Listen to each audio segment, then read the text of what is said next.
जय हिंद दोस्तों, स्वागत है आप सभी का विजडम एजुकेशन पे। आज मैं एक स्पेशल टॉपिक आपके लिए लेकर आया हूँ। इन्वायरमेंट का मोस्ट इम्पॉर्टेंट टॉपिक है रियो सम्मेलन या पृथ्वी सम्मेलन कहते हैं। 1992 में यूनाइटेड नेशन द्वारा इसका आयोजन किया गया था। यूपीएससी से लेकर स्टेट पीसीएस से लेकर के किसी भी वनडे एग्जाम में प्रीलिम्स हो, मेंस हो या इंटरव्यू हो, कहीं भी इससे प्रत्यक्ष या अप्रत्यक्ष तौर पे क्वेश्चन पूछे जाते हैं। तो ये काफ़ी इम्पॉर्टेंट सेक्शन है। इसी के तहत 3 कन्वेंशन साइन हुआ था। यूएनएफसीसी, यूएनसीबीडी और यूएनसीसीडी।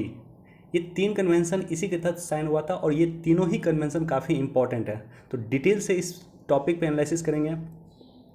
चलिए आगे बढ़ने से पहले हमारे चैनल पर नए हैं तो सब्सक्राइब कर दें, अपने दोस्तों के साथ, कलीग के साथ शेयर कर दें। कोई क्वेश्चन पूछना चाहते हैं, कुछ सुझाव देना चाहते हैं, कमेंट सेक्शन में दे सकते हैं और वीडियो को निश्चित तौर पर लाइक कर दें।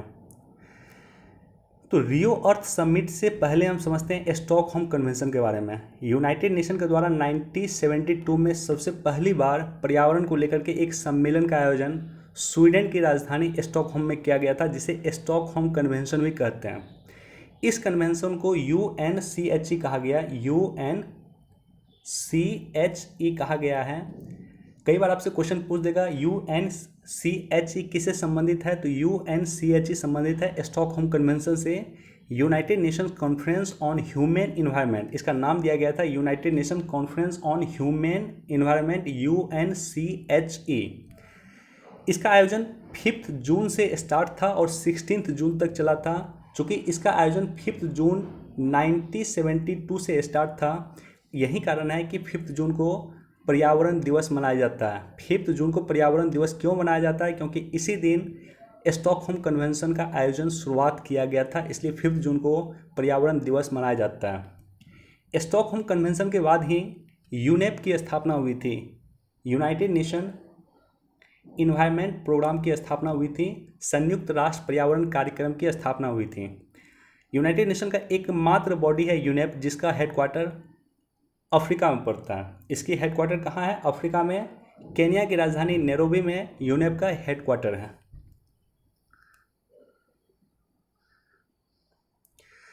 स्टॉकहोम कन्वेंशन का आयोजन 1972 में किया गया था और इसके 20 वर्ष के बाद 1992 में ब्राज़ील की राजधानी रियो डी जेनेरियो में अर्थ समिट का आयोजन किया गया था। इसलिए इसे अर्थ समिट भी कहते हैं, हिंदी में पृथ्वी सम्मेलन भी कहते हैं, या रियो समिट भी कहते हैं, या रियो सम्मेलन भी इसे कहा जाता है।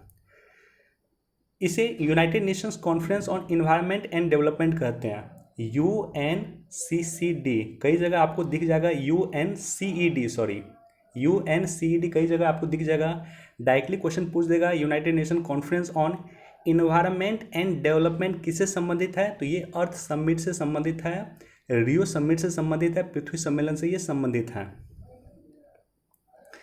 इसके तहत ही 3 कन्वेंशन साइन हुए थे और 2 पे चर्चा हुई थी, 2 महत्वपूर्ण चर्चाएं हुई थी और 3 कन्वेंशन इस पे साइन हुआ था। सबसे पहला कन्वेंशन जो साइन हुआ था वो था UNFCCC.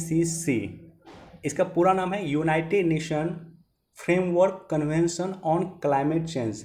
United nation framework convention on climate change, UNFCCC का पूरा नाम है। रियो पृथ्वी सम्मेलन में प्रारंभ हुए जलवायु परिवर्तन पे संयुक्त राष्ट्र फ्रेमवर्क कन्वेंशन 21 मार्च 1994 को अस्तित्व में आया था। अब ये क्या करता है? यूएनएफसीसी का मकसद क्या है? इसका मकसद है कि जलवायु परिवर्तन से जो होने वाली घटना है उसको रोका जाए। वर्तमान में जलवायु परिवर्तन सबसे अधिक चर्चा में है, इसलिए यूएनएफसीसी लगातार चर्चा में है। जलवायु परिवर्तन से होने वाली घटनाओं को रोकना इसका सबसे बड़ा मकसद है। अब देखो, इसके जो पार्टी है, कॉन्फ्रेंस ऑफ पार्टी, सीओपी को बोलते हैं, कॉन्फ्रेंस ऑफ पार्टी, यानी जितने देश इसमें हस्ताक्षर हैं सभी देश, प्रत्येक वर्ष इसकी मुलाकात होती है, प्रत्येक वर्ष मीटिंग होता है। 1994 में इसका आयोजन हुआ था और COP कॉन्फ्रेंस ऑफ पार्टी 1 की जो आयोजन हुआ था पहली बार 1995 में हुआ था। 1995 में इसका पहला आयोजन किया गया था। सेकेंड आयोजन हुआ था 96 में और थर्ड आयोजन हुआ था 1997 में क्योटो में, जापान के क्योटो में COP 3 का आयोजन किया गया था। 3 कन्वेंशन आपको याद रखना है यूएनएफसीसी के तहत। यूएनएफसीसी के एक अलग से वीडियो बनाऊंगा मैं, उसमें मैं डिटेल से एनालिसिस कर दूंगा ये तीनों कन्वेंशन का। पहला कन्वेंशन आपसे डायरेक्टली क्वेश्चन पूछा जाता है कई जगह आपसे कि क्योटो प्रोटोकॉल किससे संबंधित है, तो UNFCCC से संबंधित है, या जलवायु परिवर्तन से संबंधित है, ग्लोबल वार्मिंग को रोकने से संबंधित है। दूसरा हुआ था COP13 में, COP13 बाली इंडोनेशिया में 2007 में इसका आयोजन हुआ था, ये भी काफ़ी महत्वपूर्ण है। और तीसरा हुआ था COP21 में, यानी कॉन्फ्रेंस ऑफ पार्टी की 21वीं जो मीटिंग थी पेरिस में हुआ था 2015 में। इसमें ये भी काफ़ी इंपॉर्टेंट है, जिसे हम पेरिस डील कहते हैं या पेरिस समझौता कहते हैं। ये तीनों ही काफ़ी इंपॉर्टेंट है। अभी जितना भी पर्यावरण को लेकर के देश भर में काम हो रहा है वो सारा का सारा कहीं ना कहीं पेरिस समझौता के तहत हो रहा है। जैसे कुसुम योजना देश में चल रहा है, वो कहीं ना कहीं पेरिस समझौता से जुड़ा हुआ है। हाइड्रोजन परियोजना सरकार ला रही है, वो भी कहीं ना कहीं पेरिस से जुड़ा हुआ है। इसी तरह से रिन्यूएबल एनर्जी को लेकर के सरकार जो भी काम कर रही है वो पेरिस से जुड़ा हुआ है। इसी तरह से आप देखोगे पटना में CNG बस स्टार्ट हुआ, वो भी कहीं ना कहीं पेरिस से जुड़ा हुआ है। तो ये सारे के सारे देश में जो घटनाएं चल रही है सभी पेरिस से जुड़ा हुआ। जितनी भी सरकार काम कर रही है रिन्यूएबल एनर्जी को लेकर के, सभी पेरिस समझौता से जुड़ा हुआ है। दूसरा कन्वेंशन जो साइन हुआ उसे कहते हैं UNCBD, जैव विविधता पे अंतर्राष्ट्रीय कन्वेंशन। ये भी रियो समिट के दौरान ही साइन हुआ था। यह एक बाध्यकारी अंतर्राष्ट्रीय कानून है, लीगली बाइंड है। एक बाध्यकारी अंतर्राष्ट्रीय कानून है, यानी एक लीगली बाइंड है। इसका आयोजन प्रत्येक 2 वर्ष पे होता है। जैसे UNFCCC का आयोजन प्रत्येक 1 वर्ष पे होता है, इसका आयोजन प्रत्येक 2 वर्ष पे होता है। कन्वेंशन ऑफ पार्टी UNCBD की, इसका आयोजन प्रत्येक 2 वर्ष पे होता है। 2 कन्वेंशन का नाम याद रख लेना, कई बार आपसे क्वेश्चन पूछा जा सकता है वनडे एग्जाम में, या पूछा जाता है कार्टेजिना प्रोटोकॉल किससे संबंधित है, तो जैव विविधता को रोकने से संबंधित है, UNCBD से संबंधित है। ये 2000 में हुआ था। और दूसरा है नागोया प्रोटोकॉल। नागोया प्रोटोकॉल 2010 में साइन हुआ था। ये दोनों ही UNCBD से संबंधित है, यानी जैव विविधता जो है उसको बचाने के लिए, जैव विविधता को जो ह्रास हो रहा है उसके रोकने से संबंधित है। तीसरा था UNCCD, United Nation conventions to combat desertification. मरुस्थलीकरण जिस तरह से देश में बढ़ रहा है, मरुस्थलीकरण को रोकने के लिए इस समिट का या इस कन्वेंशन को साइन किया गया था रियो समिट 1992 में। UNCCD was adopted 17th June 1994, entered into force on 26 December 1996। 17 जून 1994 को ये अडॉप्ट किया गया था। और यही कारण है कि 17 जून को प्रत्येक वर्ष क्या मनाया जाता है, विश्व मरुस्थलीकरण और सूखा रोकथाम दिवस मनाया जाता है प्रत्येक वर्ष 17 जून को। मरुस्थलीकरण किस तरह से बढ़ रहा है, देश में क्या हो रहा है कि हम भूमि की जो है उर्वरा शक्ति जिस तरह से नष्ट हो रही है, तो उससे क्या हो रहा है कि मरुस्थलीकरण बढ़ रहा है।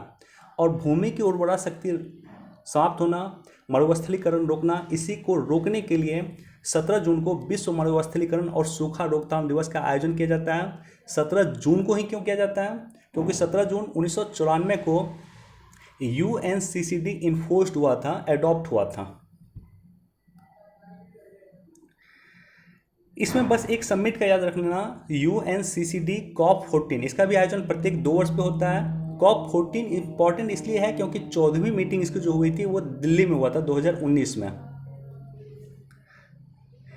इसके बाद एक एजेंडा भी इसमें चर्चा हुआ था रियो कन्वेंशन में, और ये एजेंडा था एजेंडा 21।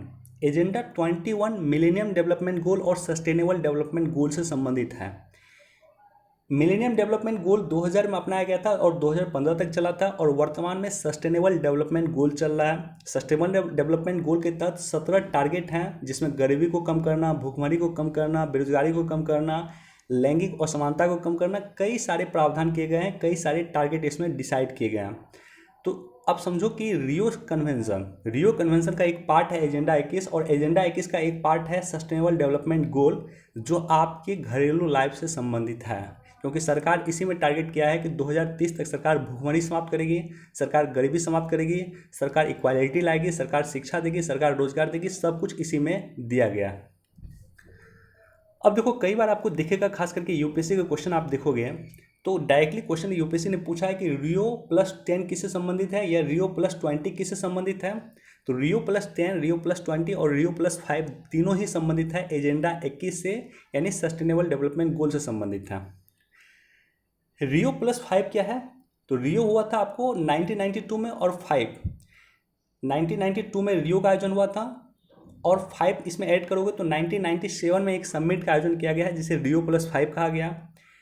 रियो 1992 में हुआ था, +10 करोगे यानी 2002 में एक समिट का आयोजन हुआ था, और इसी तरह से 2012 में एक समिट का आयोजन किया गया था जिसे रियो +20 कहते हैं, जो एजेंडा 21 से संबंधित है, यानी सस्टेनेबल डेवलपमेंट गोल से संबंधित है। अब देखो, रियो में ही एक चर्चा किया गया था फॉरेस्ट प्रिंसिपल का। फॉरेस्ट प्रिंसिपल, विकासशील देशों ने कहा कि हमें पेड़ लगाना है, पैसा हमें चाहिए इसके लिए, विकसित देश हमें पैसा दें। तो ये भी कहीं न कहीं UNFCCC से संबंधित है, ये भी चर्चा हुआ था रियो कन्वेंशन के दौरान, और इसी का एक पार्ट है RED। कई बार आपने देखा होगा, कई बार आपने सुना होगा REDD या REDD+। Reducing emissions for deforestation and forest degradation, ये दोनों ही पेड़ पौधा लगाने से संबंधित है, जो फॉरेस्ट प्रिंसिपल से संबंधित है। तो ये सारी की सारी चीज़ें जो है, ये सारे के सारे कन्वेंशन जो है, ये आपके आम जीवन से संबंधित है, जो आपके आम जीवन को प्रभावित कर रहा है। एग्जाम में निश्चित तौर पे क्वेश्चन पूछते हैं, प्रत्यक्ष या अप्रत्यक्ष तौर पे निश्चित तौर पे इस टॉपिक से क्वेश्चन पूछते हैं। अब मैं इसको लेकर के सेपरेट वीडियो बना दूंगा, एजेंडा 21 को लेकर के, UNCCD को लेकर के, UNCBD को लेकर के, और UNFCCC को लेकर के। उम्मीद करता हूं कि रियो कन्वेंशन का बेसिक कॉन्सेप्ट आपको क्लियर हुआ होगा। चलिए, वीडियो देखने के लिए धन्यवाद। Thank you so much. Please do like, share and subscribe. Thank you.